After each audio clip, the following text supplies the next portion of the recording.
Good morning, everyone. Hi.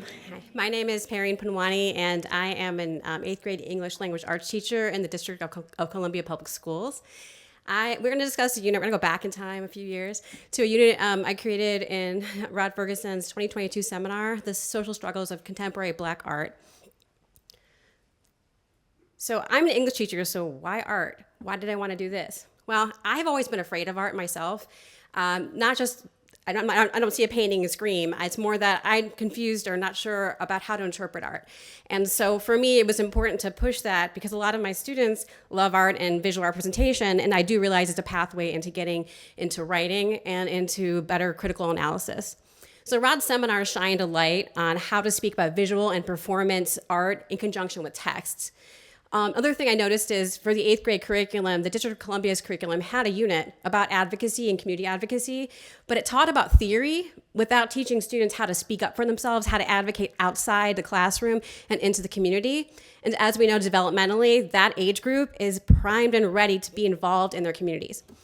Next, students over the years had told me that, and teachers had talked about it too at trainings, curriculum wasn't representative of everyone. It focused mainly on, it focused on not on everybody, and they wanted to see themselves represented. And on top of that, though my unit was, both the eighth grade years focused a lot on history related to African Americans, the units were not empowering in a lot of ways. They felt they were oppressive, and it was always about victimization. And they wanted to see sensitive joy and advocacy for themselves. So, in the seminar, it develops the unit where it launches with a piece by Audre Lorde where she talks about the dangers of silence and how being silent ends up killing you inside and outside. And we also compare that to Jonathan Harris's critical race theory poster that came out in 2021, I believe it was. And students interacted with both the text and in the image, and they then had a Paideia seminar to discuss, to talk about how art can be used to advocate for what you're thinking about. Then we studied Afrocobra, which was this collective of artists who were kind of like the Black Panther artist wing. They had created a collective to, again, represent joy and bring out the shine in the community. And they worked together by coming up with an aesthetic creed that unified all their art. So we used that collective model to think about our unit. So we studied art from a variety of groups.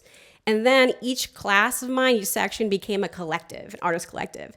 They had to decide on a theme that they wanted to advocate around, whether it was violence or Amra's class is Gen Z issues, which I was very confused about, and then a few other ideas.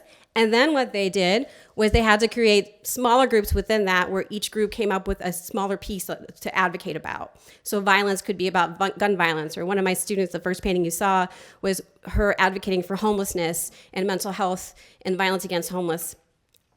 After that, they researched the subtopics. They had to write, because in English, they had to write, research, use MLA, format, and text citations, all that goodness. And then they created the advocacy art, and then I taught them how to reach out to change makers in the city. We had city council members come. We had some members of DC public schools. We had folks from nonprofits who came, and parents, of course, to a huge exhibition in the evening, which the kids whined about like crazy. Do we have to stay after? And they got to, Amra will talk to you about that sense of all of that. So Amra is wonderful. I taught her 3 years ago. She's a junior now, and she's amazing. I thought of her immediately because she's a debater, excellent speaker, and someone who I always sticks to my mind is one of my favorites. So Amra, come on up.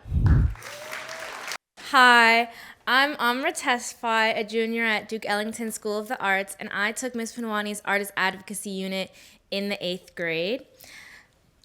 Oh, yeah. Just a quick outline of what I'm going to go over. First, I'm going to discuss my general experience in Ms. Punwani's class. Then I'm going to talk about the Artist Advocacy unit, and then I'll carry on to talk about the portable skills I learned during this unit that I still use. Throughout Ms. Punwani's class, I always found moments to incorporate creativity into the writing I was doing. Whether we were writing poetry or essays, I could always sneak in something that was important to me and something that I wanted to talk about so that I personally connected with the assignments. And that made me want to come back and do more and write more. The Artist Advocacy Project had three main parts.